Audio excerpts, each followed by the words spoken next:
বলছেন ইউহাররিফুনাল কালিমা মিন বাদি মাওয়াদিহি। ইহুদিদের সম্পর্কে আল্লাহ বলছেন যে তারা কালিমাকে কি করে, তার সঠিক স্থান থেকে বিকৃত করে। এটা হচ্ছে ইহুদিদের স্বভাব, যে তারা শব্দগুলোকে পরিবর্তন করে, বাক্যগুলোকে পরিবর্তন করে। ওয়ায়াকুলুনা ইন উতিতুম হাযা ফাহুযুহু, এবং তাদের কাছে যারা পরামর্শ নিতে যায়, বিশেষ করে মুশরিকরা, তখন তাদেরকে তারা পরামর্শ দেয়, যদি তোমাদেরকে এই জিনিসটা দেওয়া হয় তাহলে তোমরা গ্রহণ করিও।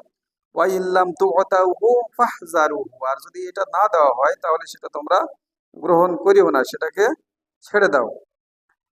ওয়া মান ইউরিদিল্লাহু ফিতনাতাহু ফালাম তামলিকা লাহু মিনাল্লাহি শাইআ। আল্লাহ আবারও বলছেন, আর আল্লাহ যার জন্য ফিতনা দিয়ে রেখেছেন, ফালাং তামলিকা লাহু, তার জন্য আপনি সক্ষম হবেন না, মিনাল্লাহি শাইআ, আল্লাহর কাছে তার জন্য কিছু করার জন্য আপনি সক্ষম হবেন না। অর্থাৎ আল্লাহ রাসূল বারবার বারবার কামনা করছিলেন যে তারা প্রকৃত ঈমানদার হয়ে যাক, প্রকৃতপক্ষে ইসলামে দাখিল হয়ে যাক। কিন্তু তারা যে কাজকর্ম করছিল, এই কাজকর্মের দরুন আল্লাহ বলছে যে কারো জন্য আল্লাহ যদি ফিতনা চান, পরীক্ষা চান, তার জন্য খারাপ কিছু চান, আপনি সেখানে তো ভালো কিছু করার ক্ষমতা রাখেন না, এই বিষয়ে টেনশন করার দরকার নেই। উলাইকাল্লাযিনা লাম ইউরিদুল্লাহ আইয়ুতাহহারু কুলুবুহুম।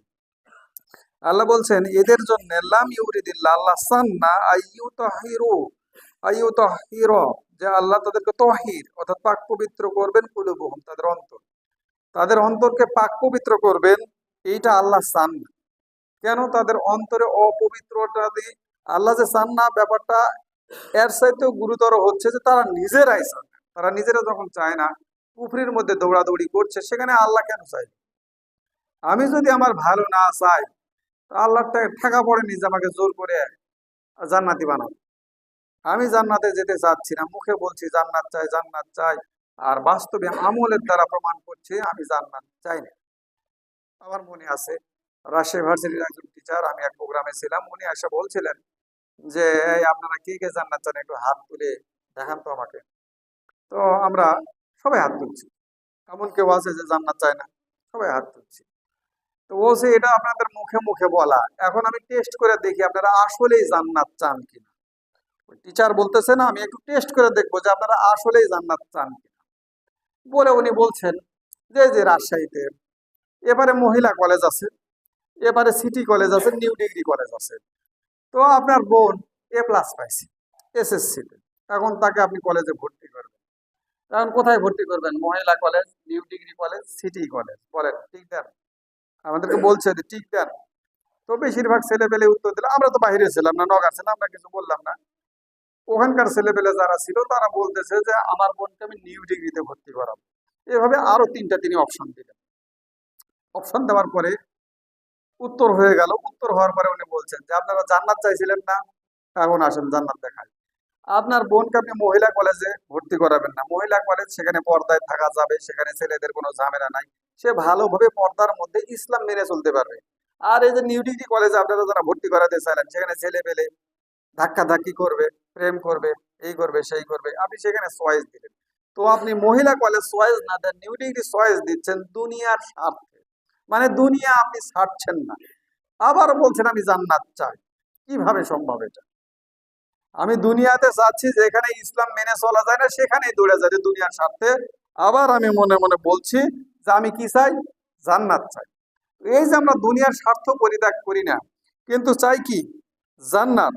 এজন্য আল্লাহ বলছেন, তা এই যে আমাদের অন্তরের ভিতরে এই ব্যারামটা আছে, মনের ভিতরে এই ব্যারামটা আছে, এইরকম মনের ভিতর যদি আমার ব্যারাম থাকে, তা আল্লাহর কি ঠেকা আছে আমার মনকে কুলুষ মুক্ত করতে হবে, আমার মনকে পবিত্র করতে হবে? আমি তো নিজে আমার মনকে পবিত্র করতে চাই না, আমি তো ভালো জায়গায় যেতে চাই না, আমি তো সবসময় খারাপ জায়গায় যেতে চাই, তাই না? এজন্য আল্লাহ বলছেন যে আল্লাহ কি করবেন না, ইউতাহহিরু কুলুবাহুম, তাদের অন্তরকে পাক পবিত্র করবেন না। লাহুম ফিদ দুনিয়া খিজুন, তাদের জন্য আছে দুনিয়ায় লাঞ্ছনা, দুনিয়াতে লাঞ্ছনা গঞ্জনা। আমরা বাহির থেকে অনেক লোককে দেখে বলি যে আল্লাহ বলছেন তাদের জন্য দুনিয়াতে লাঞ্ছনা গঞ্জনা, অথচ দেখা যায় অমুক লোক কোটিপতি, কত তার সম্পদ, মার্সিডিজ গাড়ি নিয়ে ঘুরে, তার সে তো সুখেই আছে। আল্লাহ আবার বলছেন দুনিয়াতে তার জন্য লাঞ্ছনা। সে যে কতটা সুখে আছে ওই জানে, তাই না? কতটা সুখে আছে ওই জানে, ওর কাছে না গেলে বুঝবেন না যে কত সুখে আছে। দেখলেন না, নায়ক রিয়াজের শ্বশুর, তার কি কোনো অভাব ছিল? না। মেয়ের জামাই সুপারস্টার, তাই না? সে লোক কি করছিল, লাইভ এসে নিজের মাথায় নিজে এইভাবে গুলি ধরে আত্মহত্যা করছে লাইভ এসে, তাই না? তো ওর মনের যত যন্ত্রণা ছিল এটা সে আর সহ্য করতে পারেনি। হয়তো কিছু লোক মার্সিডিজ গাড়ি নিয়ে ঘুরছে আর আপনি মনে করছেন সে খুব সুখে আছে, কিন্তু ওর মনের ভিতরে যে কতটা লাঞ্ছনা গঞ্জনা দুঃখ নিয়ে সে বসবাস করছে, এটা আপনার আমার দেখার কোনো উপায় নাই। যখন প্রকাশিত হয় কিছু মানুষের, তখন আমরা বুঝতে পারি, তাই না? কেউ আত্মহত্যা করে তখন আমরা বুঝতে পারি। যেমন পৃথিবীর বড় বড় কোম্পানি আছে, এই কোম্পানির মধ্যে একটা কোম্পানি হচ্ছে হুন্ডাই। হুন্ডাই কোম্পানির নাম শুনছেন? আপনার নাম শুনেন? হুন্ডাই কোম্পানির যে বিভিন্ন জায়গাতে যাবেন, যা দেখবেন লিফট আছে না, লিফট, এই লিফট গুলা বেশিরভাগ হুন্ডাই কোম্পানি লিফট বানায়, কোম্পানি আরো অনেক জিনিসপত্র বানায়, বিশাল কোম্পানি। এই কোম্পানির মালিক হুন্ডাই, হুন্ডাই কিন্তু আত্মহত্যা করে মরছে। ওই ছোট একটা কাগজে শুধু লিখেছিল, দুনিয়াতে কোনো সুখ নাই, there is no peace in this world, এই দুনিয়াতে কোনো সুখ নাই, এতটুকু লেখাতে আত্মহত্যা করছে। ওর টাকা পয়সার অভাব, ওর গাড়ি বাড়ির অভাব, আল্লাহ লাঞ্ছিত করেছে, গঞ্জনা সহ্য করতে পারেন, তাই না? আল্লাহ দুনিয়াতে শুধু ওই যে ইংরেজিতে একটা প্রবাদ আছে না, পাইয়াস আর হ্যাপি, মানে যারা ধার্মিক তারাই সুখী। হতে পারে তার টাকা নাই পয়সা নাই, কিন্তু মনে সুখ আছে। মনে কি আছে? সুখ আছে। সাইদি সাহেব ওয়াজে বলছিলেন যে আপনি এত এত এত টাকার মালিক, আপনি যখন বাড়িতে ফেরেন তখন বউ গেছে কোথায়? কোথায় গেছে? জায়গা মতন চলে গেছে না, পার্টি করতে গেছে, আপনার খোঁজও রাখে না। ভাত কোথায় আছে না আছে আপনি খেতেও পারেন না, বউ আপনাকে সময় দেয় না, সে পার্টি নিয়ে ব্যস্ত, আপনি হয়তো খুঁজে খেজা খান, এরপরে ঘুমের ট্যাবলেট খান, ঘুমের ট্যাবলেট খাওয়া আপনার ঘুম হয় না, আপনি কোটিপতি মানুষ। অথচ পাশেই রেল স্টেশনে বস্তিতে বসবাস করে একজন দরিদ্র, একজন ভ্যানালা, একজন রিক্সাওয়ালা, সারাদিন সে রিক্সা চালিয়েছে, শরীরটা ঘরমাক্ত। সে যখন সন্ধ্যায় বাড়ি ফিরেছে, বউ তখন আঁচল দিয়ে বাতাস করে আদর করে তাকে খাইয়ে দেয়, খাওয়ানোর পরে সে ঘুম দেয়। আর এই সেই ঘুম, তাকে ট্যাবলেট খেতে হয় না, নাকের গর্জনে ট্রাকের ইঞ্জিন ফেল, এ কথা বলছেন সাইদি সাহেব, নাকের গর্জনে ট্রাকের ইঞ্জিন ফেল, সুখের ঘুম। ওই ঘুম কিন্তু আল্লাহ দেয়নি, যে লাঞ্ছনা গঞ্জনা দিয়েছে। এই লাঞ্ছনা গঞ্জনা আল্লাহ কাকে দেবেন আপনি বুঝবেন না, এটা বুঝতে হবে। টাকার মধ্যে, প্রচুর ধন সম্পত্তির মধ্যে সুখ নাই, মনের সুখই প্রকৃত সুখ। আমি কতখানি খেতে পারবো, এক জীবনে আমার কতখানি খাওয়া লাগে। এই যে যারা এই সালামের মতন লোক, একজন আবার পত্রিকাতে দেখলাম হিসাব দিয়েছে যে এ সালাম যত টাকা মারা খাইছে, এই টাকাগুলো যদি 1,000 টাকার নোট হয়, কত টাকা নোট? 1,000 টাকার নোট হয়, এই 1,000 টাকার নোটে যতখানি হবে, এটাকে যদি দাঁড়িতে তুলে ওজন করা হয়, তাহলে এ সালাম যদি 60 বছর জীবন পায়, তাহলে 60 বছর সে যদি এটা খালি টাকায় 1,000 টাকার নোট প্রতিদিন 5 কেজি 7 কেজি করে চাবায়া খাবে, তাও ফুরে যাবে। ওর কত টাকা লাগে, ওর কত টাকা লাগে? এত টাকা দুর্নীতি করার দরকার কি? হ্যাঁ, শেষ করতে পারবে? পারবে না তো, কি দরকার ছিল? এখন কোথায়, এখন কোথায়? দুনিয়াতে আল্লাহ কি করবেন? লাঞ্ছিত করবেন। ও যে কয়েকদিন আগে পাওয়া গেল 832 ভরি স্বর্ণ, আমার জন্য আমি কিছুই চাইনি, তাই না? তো আপনার লকার থেকে 832 ভরি স্বর্ণ পাওয়া গেল কেন? আপনি তো কিছুই চান না। এই হলো দুনিয়াতে লাঞ্ছিত করছে না আল্লাহ, লাঞ্ছিত করছে না, চোখের সামনে দেখা যাচ্ছে, এগুলো দেখা যাচ্ছে। আল্লাহ এই জন্য বলছেন লাহুম ফিদ দুনিয়া খিজুন, তাদের জন্য দুনিয়াতে আছে লাঞ্ছনা। যারা কোরআনের আয়াতকে বিকৃত করে, লাকুম দিনুকুম ওয়ালিয়া দিন, এই বলে কি করে? উৎসব যার যার, ধর্ম যার যার, উৎসব সবার, কোরআনের সাথে ফাইজলামি, বেয়াদবি। আল্লাহ বরদাস্ত করে না এরকম বেয়াদবি। এরকম বেয়াদবি করার জন্য তাদের যে বলছে দুনিয়াতে এদের অন্তরকে আল্লাহ কখনো পুলিশ মুক্ত করবেন না, এদেরকে দুনিয়াতে লাঞ্ছিত করবেন। করেছেন লাঞ্ছিত, চোখের সামনে দেখেন। এই যে কয়েকদিন আগে এই যে বাউল গান গাইতে আসছে আবুল সরকার, সে কি সব বাজে বাজে কথা বলছে, বলছে আল্লাহ বলে এগুলো কথা বলছে, কোরআনে নাই। তো কোরআনে তো কোথায় আছে এই কথা? আল্লাহ যে কথা বলছেন সে তো কোরআনে আছে নাকি? কোথায় পাইছে? আল্লাহ বলে কি বলে ওই ভাবে ঠিক পায় না, যে ভাষা ব্যবহার করছে, যে ল্যাঙ্গুয়েজ, যে মানে অশ্লীল ভাষা ব্যবহার করছে এই বেয়াদব, এত অশ্লীল ভাষা ব্যবহার করছে আল্লাহ সম্পর্কে। আল্লাহ কি মানুষ নাকি? ও মনে করছে আল্লাহর দোস্ত হয়, সেভাবে কথা বলছে, সেভাবে কথা বলছে। আপনারা শুনে দেখবেন, নেটে আছে, এই আবুল সরকার ধরে নিয়ে গেছে না পুলিশে। মানুষ ধর্ম পালন করে, ধর্ম যার যার, তার কাছে তার ভালোবাসা। তোমার পছন্দ হয়নি তুমি মানেও না, তুমি নাস্তিক হও, তুমি বেঈমান হও, তুমি মুশরিক হও, তুমি মুনাফিক হও, যা খুশি তাই হয়ে যাও, অন্যের ধর্মের অনুভূতি তুমি আঘাত দাও কেন? অন্যের কাছে তো সেটা ভালো। আমার মা আমার কাছে ভালো, তোমার কাছে ভালো নাও লাগতে পারে, তা আমার মাকে তুমি গালি দিয়ে আমার সহ্য হবে নাকি? সহ্য হবে না। আমার মা হতে পারে খারাপ, এটা আমার সহ্য হবে? সহ্য হবে না। তো তো যারা আল্লাহকে মানে, আল্লাহ তাওহীদে বিশ্বাস করে, যারা মুসলমান, আপনি এভাবে কথা বলবেন আর তারা মেনে নেবে, তাদের পাশে আবার বড় দলের মহাসচিব বিবৃতি দেয়, বড় দলের মহাসচিব বিবৃতি দেয়, তাকে কেন ধরা হলো, তার কি অপরাধ? ও অপরাধ চোখে দেখতে পায় না। কয়েকদিন আগে এই যে আর কিছু আলেম আছে, এরা কি আলেম না জালেম আমি বুঝি না, আমির হামজার বিরুদ্ধে বিবৃতি দিল। আমির হামজার জন্মের ঠিক না এরকম কথাও বললো, খানকির পোলা বলে গেল না, যে কি বলছে, আরে সর্বনাশ, বিবি খাদিজা নিয়ে এইরকম বেয়াদবি, খানকির পোলা, এরকম বলছে না? ওই লোক কই এখন? আবুল সরকার তো আল্লাহকে নিয়ে যাচ্ছে তাই বললো, ও লোক এখন বিবৃতি দেয় না কেন? কোথায় আছে? গর্তের মধ্যে ঢুকিয়ে গেছে, এখন লাগে না। এগুলো কি টাকা খায় এগুলো লোক, এগুলো করে টাকা খায়। এদের ভিতরে কি আছে? ইমান আছে? ইমান থাকলে আল্লাহ গালি দিচ্ছে, আল্লাহকে গালি দিচ্ছে, সেখানে তোমার লাগতেছে না।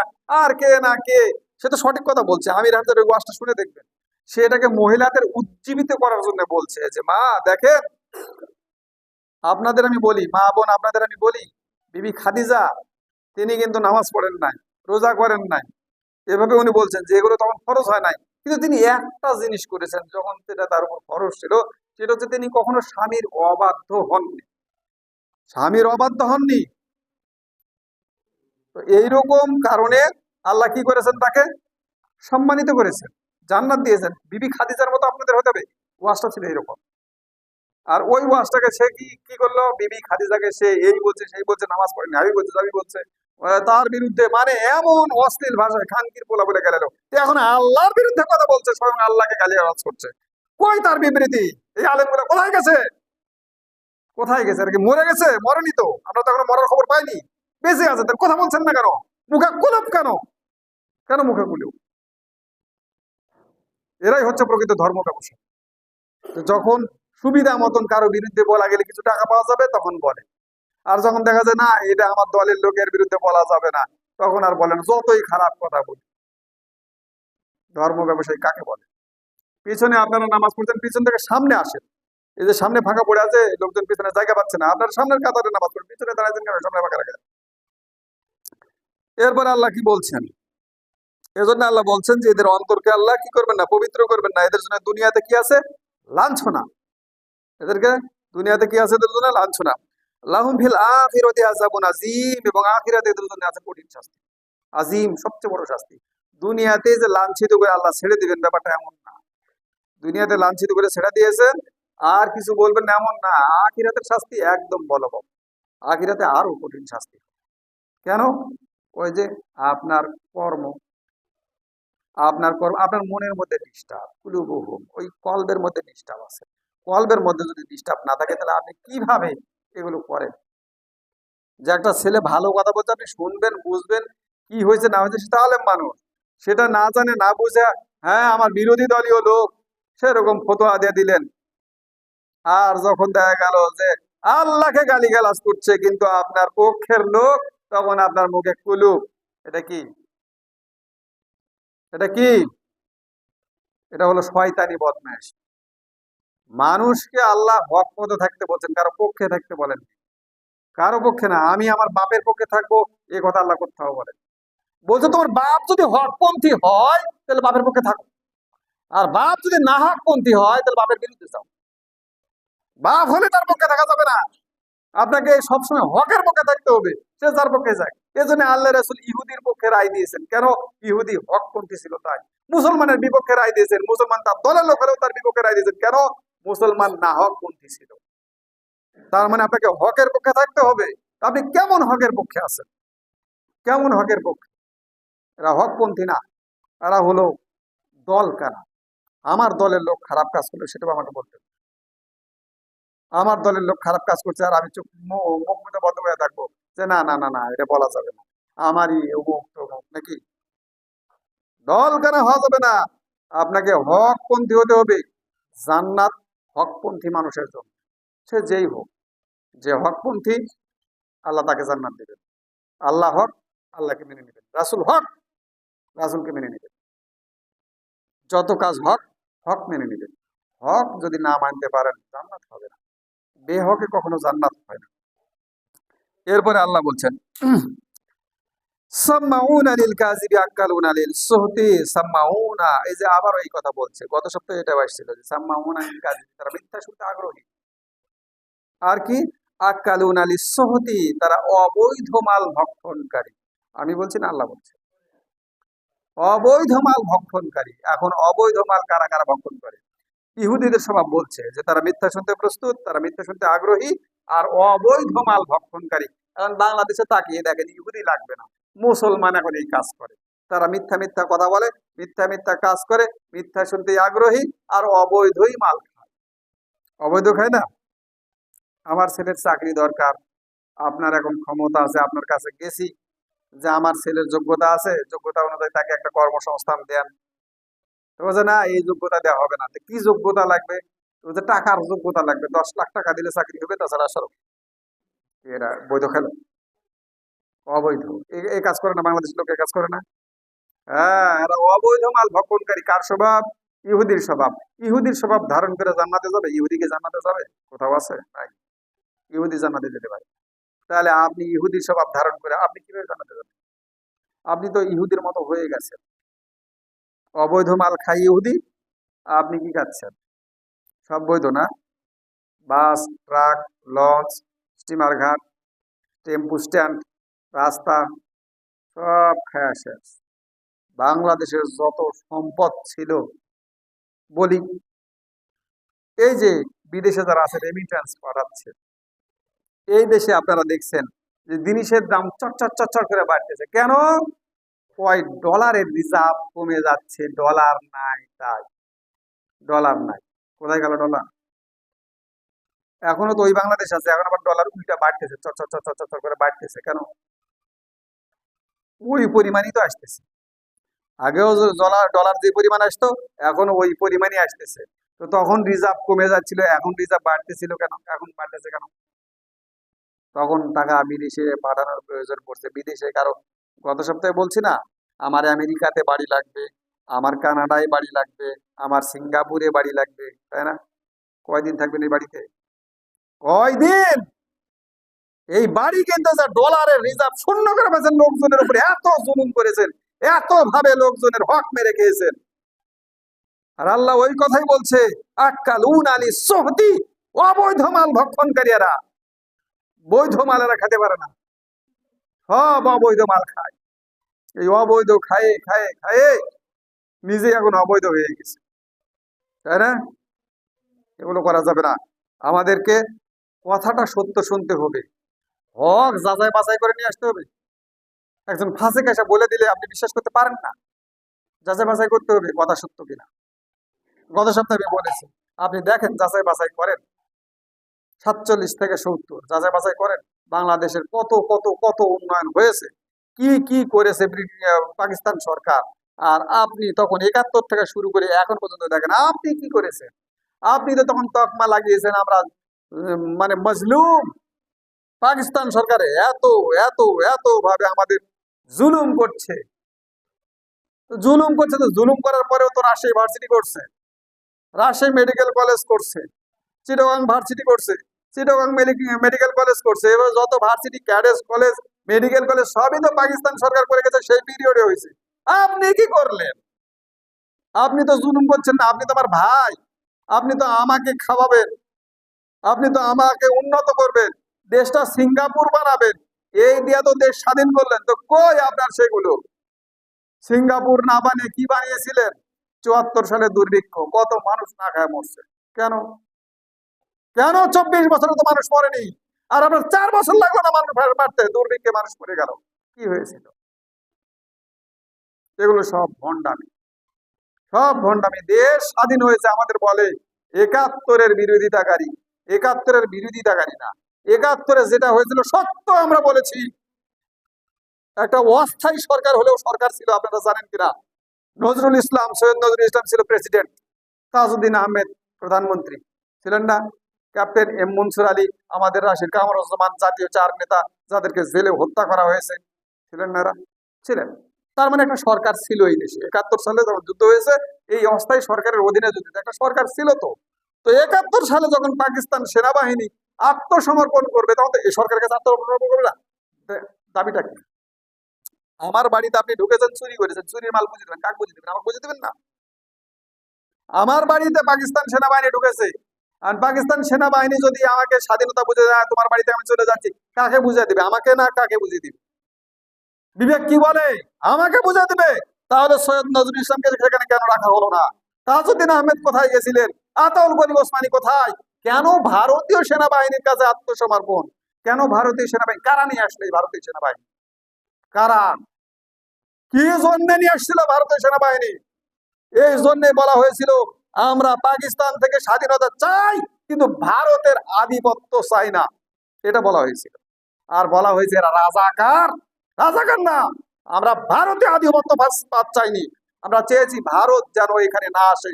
আমরা স্বাধীন তো স্বাধীনতাই চাই। আমি কেন ভারতের অধীন হব? অধীন যদি হয়তো পাকিস্তানের অধীন তো আছি, আবার কেন উল্টে যায়? পাকিস্তান তো মুসলমান, আর ও তো মুশরিক, মুশরিকের পায়ের তলে কেন পড়বো? এজন্যই 71 থেকে এখন পর্যন্ত দেশের উন্নতি হয়নি। ভারতের সব সময় সক্রিয়। কিভাবে এই দেশটাকে দাবিয়ে রাখা যায়, কিভাবে এই দেশটার ইন্টেলিজেন্টকে কিনা এই দেশটাকে ফাঁকা করা যায়, কিভাবে তাদেরকে আমরা আমাদের একটা অঙ্গরাজ্যে পরিণত করব, এগুলোই খেলা চলছে। এগুলোর বিরোধিতা করা হয়েছে, আর আপনাদের শেখানো হয়েছে রাজাকার। যখন এগুলোর বিরোধিতা করা হয়েছে রাজাকার, এরা কি পাইছে? টাকা পাইছে। ওই যে গত সপ্তাহে আমি বলছি না, যে দেশ উন্নত হলে কি হবে? আমার তো উন্নত হলো না, এটি হলো সমস্যা। দেশ উন্নত হলে কি হবে? আমার তো উন্নতি হলো না। এখন বলছে না, জয় সেদিন কি বলেছে? বলছে দেশ আমরা মধ্যম আয়ের দেশে পরিণত করেছিলাম, এখন ফকিন্নি হয়েছে। তাই বলছে। কি জন্য কথা বলছে? ওর কথা মিথ্যা নয়, ওর কথা মিথ্যা নয়। কেন মিথ্যা নয় একটু বুঝেন। ওই সময় আওয়ামী লীগের লোকজন লুটপাট করে এক একজন ফুলা ফাটা কলা গাছ হয়েছিল। আওয়ামী লীগের লোকজন, দেশের লোকজন না, আওয়ামী লীগের কিছু নেতা খেতা গুন্ডা পান্ডা। এই নেতা খেতা গুন্ডা পান্ডা এখন ফকির। তারা কে কোথায় পালিয়ে আছে না আছে, মানবতার জীবন যাপন করতেছে। এই জন্য জয় বলিছে যে দেশ এখন তলা গেছে। দেশ তলায়নি, আওয়ামী লীগ তলাইছে। ওরা মনে করছে যে আওয়ামী লীগের কিছু লোকজনকে আমি উন্নত করবো, তাহলে দেশ উন্নত হয়ে গেল। লোকজন খায় কেন না খায়? এখন আওয়ামী লীগের লোকজন পতিত হয়ে গেছে, বলছে দেশ এখন রসতলে যাচ্ছে। দেশ রসতলে গেছে। ভারত পেঁয়াজ না দিলে বলে আমরা পেঁয়াজ খেতে পারবো না। কই পেঁয়াজ? পেঁয়াজ ভারতে তো আনা লাগে, এখন তো 200 টাকা কেজি লাগেনি। আওয়ামী লীগ সরকার থাকলে বিশ্বাস করেন এই সময় পেঁয়াজ 300 টাকা কেজি খাওয়া লাগতো, লাগেনি? বলেন যে এরা বলে সব নিয়ন্ত্রণ করে, এগুলো মিশা মিশা কথা। ওই ভারতের সাথে আঘাত করে, ওই চিটাগাং বন্দরে আঘাত করে। চিটাগাং বন্দরে চলছে এগুলো, কি চলছে না চলছে চিটাগাং বন্দরে। যখন ডক্টর ইউনূস বলছেন যে না, এটা আমরা এই টার্মিনালটা কি দেবো, কন্ট্রাক্ট দিয়ে দিব, যাতে 24 ঘন্টার মধ্যে সমস্ত মাল খালাস হয়ে যায়। এখন মাল খালাস করতে 16 দিন লাগে। ওই যে আমি কত ভাগে নিব, সে কত ভাগে নিবে, এই ভাগ বাটোয়ারা করতে করতে 16 দিন সময় যায়। এখন ডক্টর ইউনূস বলছে না, আমরা এই এটা কন্ট্রাক্ট দিয়ে দিব। তখন এর মাথায় হাত পড়ে গেছে, না দেশ বিক্রি করে দিচ্ছে বিদেশিদের কাছে, দেশের কিছু থাকবে না, এগুলো বলছে। আসলে ঘটনা তাই না। যারা এগুলো চিল্লাচ্ছে ওইখান থেকে দুর্নীতি করে খায়, ওর দুর্নীতির পথ বন্ধ হবে, এই জন্য এগুলো বলছে। এগুলো এই জন্য বলছে, এগুলো বোঝা লাগবে। আমার পেঁয়াজ ওখানে এসে পড়ে থাকে চিটাগাঙে, আর ওরা সমুদ্রের মধ্যে পেঁয়াজ ভাসিয়ে রেখে চিন্তা করে আরো না দাম বাড়ুক, আরো না দাম বাড়ুক, আর দেখি কত দূর উঠে, আরো কারসিটি দেখা দিক, তারপরে খালাস করবো। ঠিক জানতে হবে দেশের রাজনীতি। এগুলো যখন আপনি বলবেন, তখন বলবে যে এই তুই রাজাকার রে, তুই কি বলিস, তুই তো দেশই চাস। এরকম চলছে রাজনীতি। আপনি এখন বলবেন যে জুমার মেম্বারে দাঁড়িয়ে রাজনীতি করছে। রাজনীতি নয়, কোরআন গোটাটাই রাজনীতি। কোরআন গোটাটাই রাজনীতি, এই জন্য আল্লাহ রাসূল সারা জীবন রাজনীতি করে গেছেন। 23 বছর খালি রাজনীতি করেছেন আল্লাহ রাসূল। যেদিন এই কোরআন নাজিল হয়েছে সেদিন থেকে উনি রাজনীতি করে গেছেন। উনি পৃথিবীর সবচেয়ে বড় রাজনীতি, ওনাকে ওভারটেক করে কোন রাজনীতিবিদ নাই। এগুলো খ্রিস্টানরা স্বীকার করে, ইহুদিরা স্বীকার করে, আর আমরা স্বীকার করি না। আমরা বলে মুসলমানের বাচ্চা। ওদের লেখা বই আছে, ওরা এগুলো পড়াশোনা করে এগুলো বই লিখছে, দেখবেন। খালিদ বিন ওয়ালিদ সম্পর্কে একজন ইহুদি বই লিখেছে, জানেন? অ্যান আনডিফিটেড সোলজার, মানে অপরাজিত সৈনিক লিখেছে। ইহুদির বাচ্চা বই লিখেছে। আর আমরা মূল্যায়ন করতে পারি, আমরা মূল্যায়ন করতে পারি না। এই জন্য আল্লাহ বলছিলেন যে এগুলো তারা ভক্ষণ করে, অবৈধ মাল। আমি কিন্তু কোরআনের বাইরে যাইনি, আল্লাহ বলছিলেন তাই বলছিলাম যে অবৈধ মাল কোত্থেকে আসে, কিভাবে এরা অবৈধ মাল খায়। আল্লাহ বলছেন সাম্মাউন আলিল কাযিবি আকালুন আলিস সুহতি, এরা মিথ্যা মিথ্যা কথা বলে, মিথ্যা মিথ্যা কথা শুনে এই মিথ্যাই পরামর্শ করে, আর কি করে অবৈধ মাল ভক্ষণ করে। বাংলাদেশে কোথায় কোথায় কিভাবে অবৈধ মাল ভক্ষণ করে আমি তার একটা ফিরিস্তি আপনাদের দিলাম। এভাবে এরা অবৈধ মাল খায়, এভাবে এরা অবৈধ মাল কামায়। তো যতটুকু আলোচনা করেছি, আল্লাহ রাব্বুল আলামিন আমাদের সবাইকে এই আলোচনা থেকে শিক্ষা নিয়ে বাস্তব জীবনে আমল করা তৌফিক দিন। আমিন। বারাকাল্লাহু লানা ওয়া লাকুম ফিল কুরআন।